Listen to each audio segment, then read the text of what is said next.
Pero sabi mo, ilang buwan ka palang sanggaan kasi anong trabaho mo dati? Ang dami ko talaga, unang-una, nagtinda ako ng online.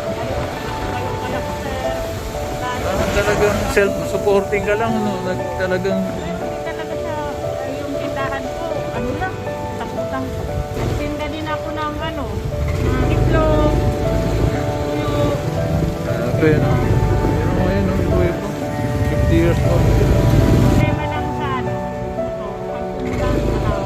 Yun nga eh, yan ang ano dyan. Ulan, tapos mainit, di ba? Palit ka ng palit naman.